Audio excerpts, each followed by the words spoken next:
Welcome back to the Honourable Truth, a Canterbury Boys High School podcast brought to you in partnership with Canterbury Bankstown Bulldogs. I'm your host and head teacher of English here at Canterbury Boys High School, Nathan McKinley. Our podcast covers a wide range of topics about education. Today's episode is the second of our alumni series. It is my pleasure to introduce our distinguished guest for today. Since our enrichment program's inception, we have been honoured to have our guest as the patron for the program. He attended Canterbury Boys from 1966 to 1971. Our guest has had success both in the commercial field and a very successful academic career. At his time of retirement, he had attained the position of Professor of Human Resource Management at Charles Sturt University. He has continued his career since retirement and now holds a variety of honorary professional appointments at the Shanghai Modern Management Centre in the PRC, Yunnan University of Finance and Economics in the People's Republic of China, the Centre for Progressive Leadership at London Metropolitan University, and at HELP University in Malaysia. He has published over 100 refereed articles, conference papers and case studies, and for those of you who don't know, I am introducing the one and only Professor Alan Fish. Professor Fish, welcome. Thank you very much. I guess the first question in this alumni series that we were asking is just about your time at Canterbury Boys High School. So in that introduction, I mentioned you were here from 1966 to 71. What are some of your memories of that time? I think the relationships were built up amongst the fellow students. Yep. I'm still very friendly with quite a number of the boys that I was at school with. One in particular, yeah, who we still see each other on a regular basis. We had a good relationship with the staff here as well.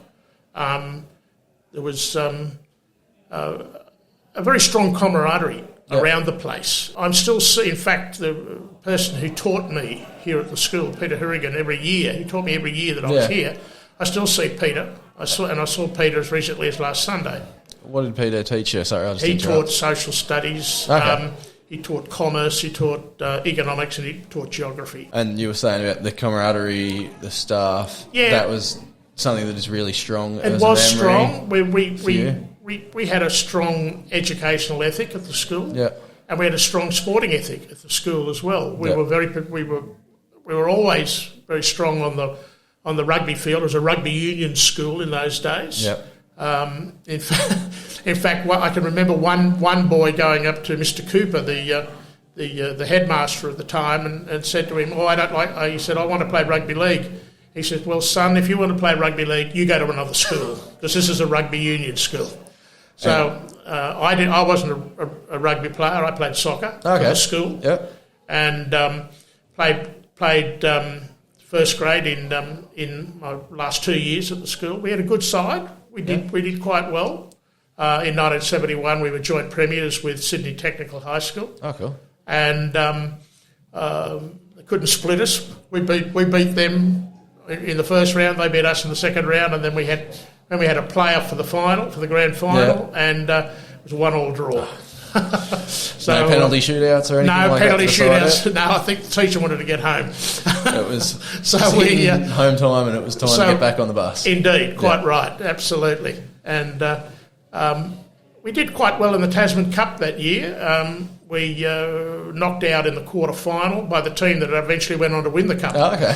So that was Fort Street who won it in 1971, and they beat us down at Lambert Park. They beat us 2-1.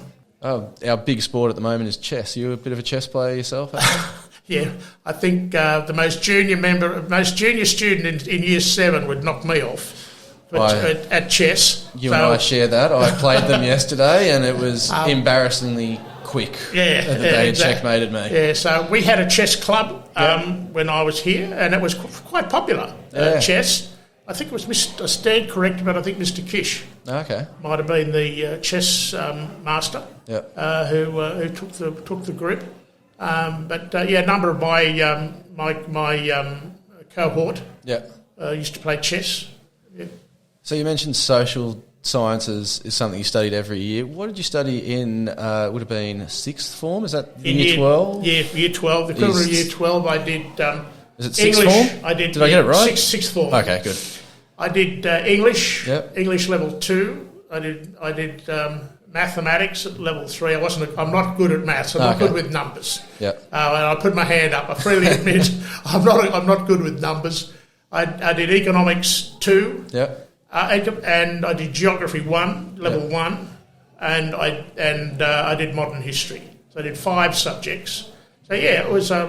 We finished up in around middle of November, something like that, in 1971.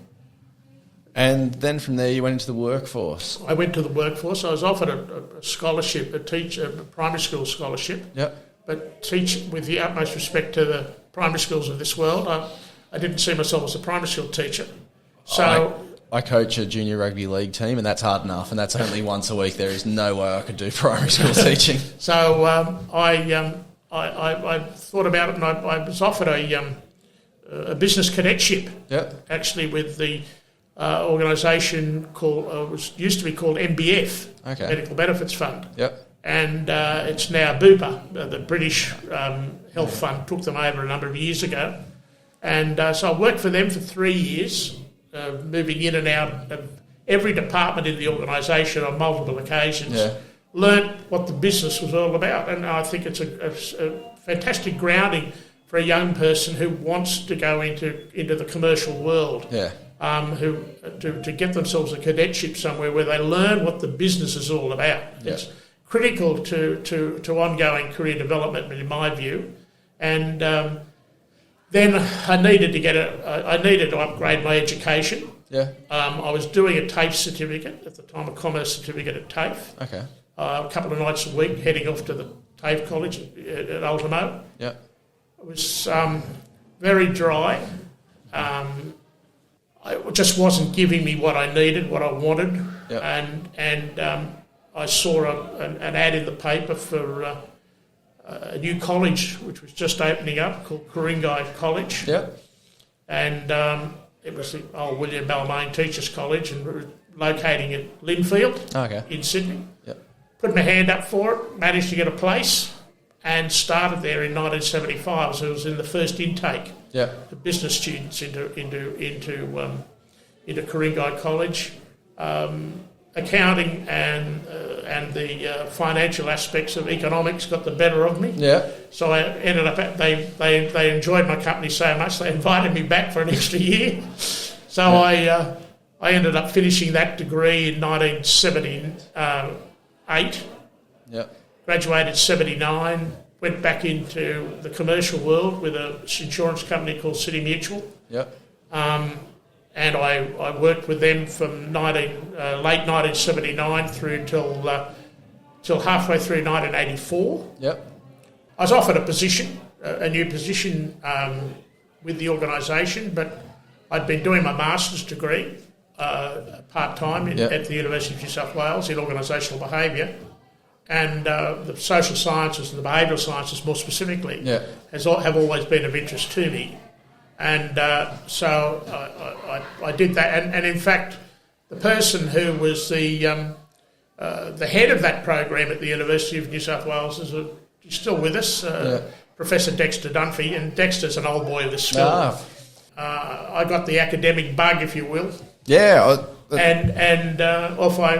saw an ad. I did a bit of part-time teaching at what is now the University of Western Sydney, but it was an Nepean college in those days.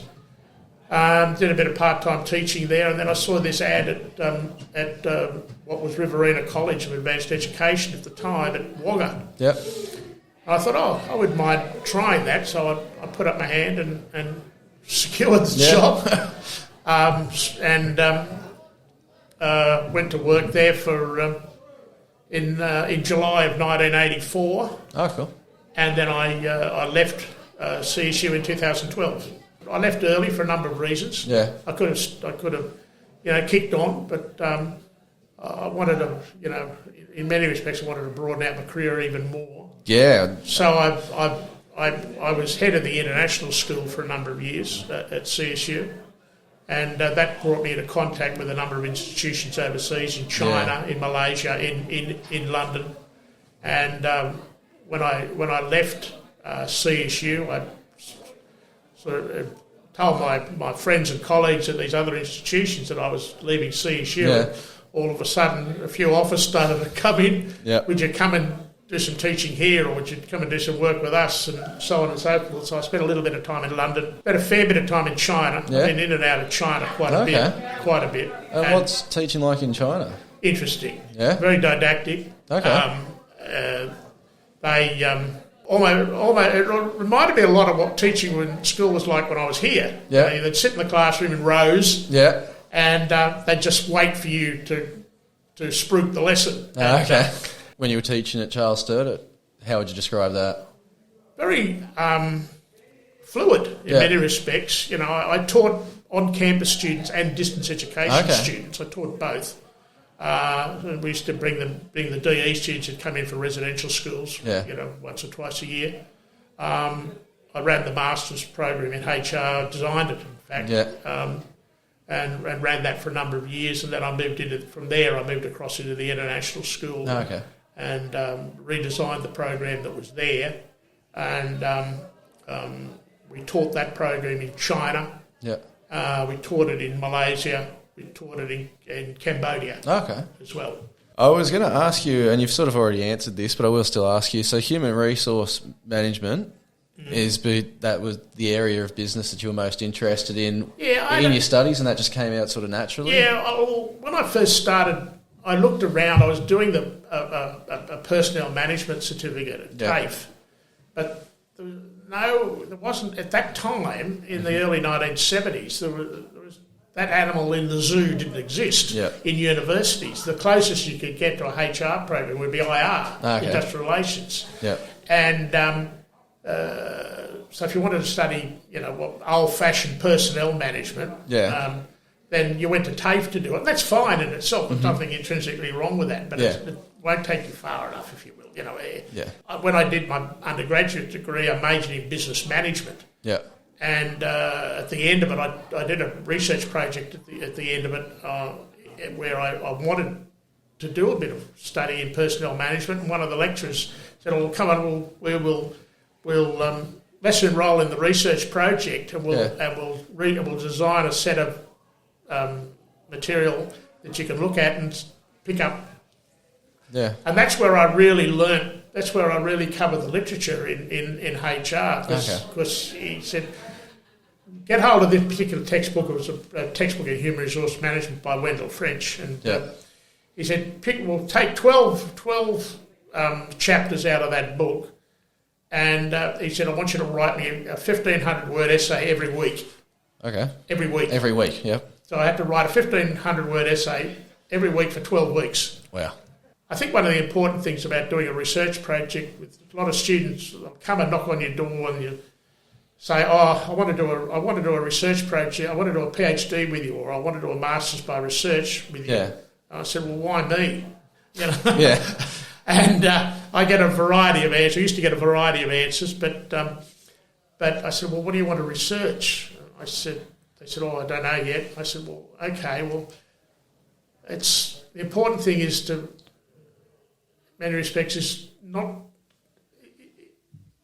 to be able to talk about what you'd like to research, what you think's worthy of a piece of research. Because with a PhD, of course, you're creating new knowledge. Yeah. You're extending knowledge out beyond its existing boundaries, but it's a finite area as well. You're in a sense, you're learning more and more about less and less, and if that makes sense. Yeah, it does. And it's an interesting process, a doctoral program, but it's mind numbing. It can ruin elements of your personal life, which it did with me. Oh, okay. So it's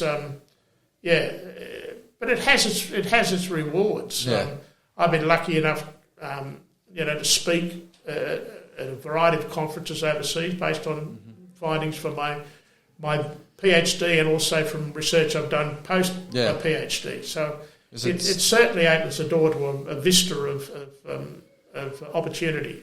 Yeah, and that's from your But PhD. but the first thing I normally do with a student, if they come to me, I say, okay, I want you to go away and I want you to write me 1,000 words, whatever, something around 4 or 5 pages on what you want to do your research on. I said, I'm not interested in an academic paper. Yeah. I just want you to tell me in 1,000 words or less, what is the problem that you want to look at? Why is it a problem? And if we solve the problem, how will things be better? Yeah. Boom. Now, if they can't do that, they're not ready to start a PhD. It's a very big issue for people starting that sort of work, that they understand what they're getting themselves into. It's a lonely existence. It can be a very lonely existence, and you need support from a variety of areas. Your family, the university that you're working at, and you've got to be able to get on the supervisor. Yeah. So first port of call. Don't find the university, find the supervisor. So I'm just going to take you back to something you said a bit earlier, Alan, about the love of learning and falling in love with academics. Can you pinpoint for myself and for everyone listening or watching when that happened? Yeah, it's a good question. Damn good. When did it happen? I think... Or when did you know that you'd fallen in love with the academic world or just learning in general? Testing myself, I think, challenging myself. That's where I got the bug when I was in the second year of my master's program, and then I finished that off, and that's when I was really starting to look around. I wouldn't mind doing some teaching, and it was something that I scoffed at when I left here, and whether that's the right term to use, but it was something I dismissed anyway. I didn't want to be a primary school teacher. But by the time I got to the end of my master's program, I was ready to, pursue a teaching program and to make a significant contribution as best I could to enhancing the profession in that way.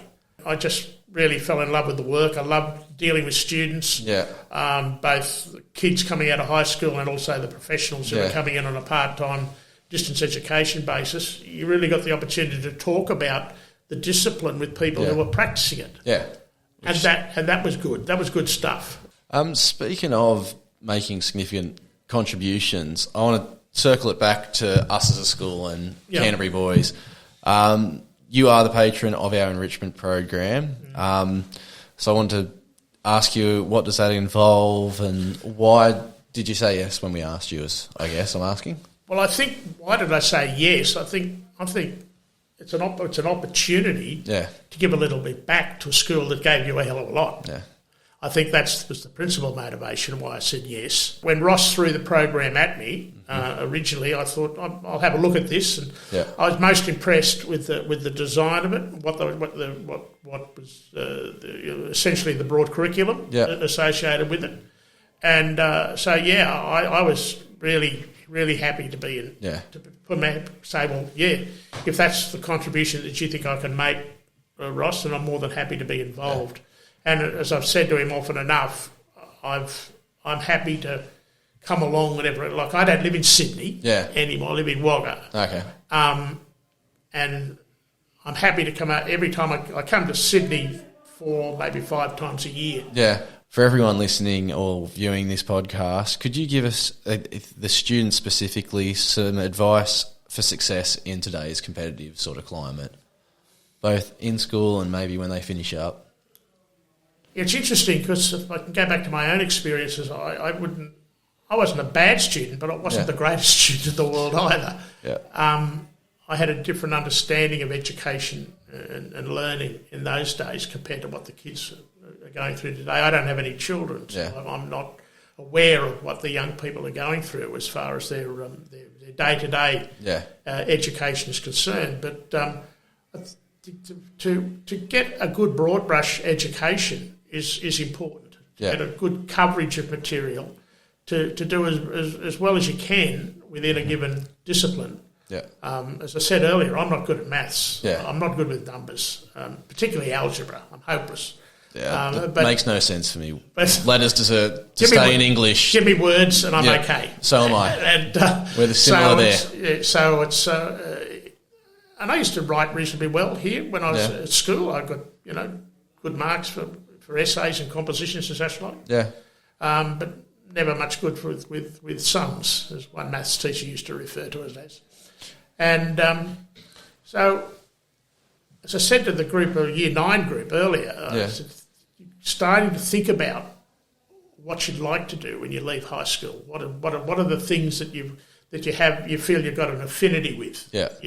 Where do you feel comfortable, etc. Get a good qualification. It could be at university, it could be at TAFE, whatever. I'm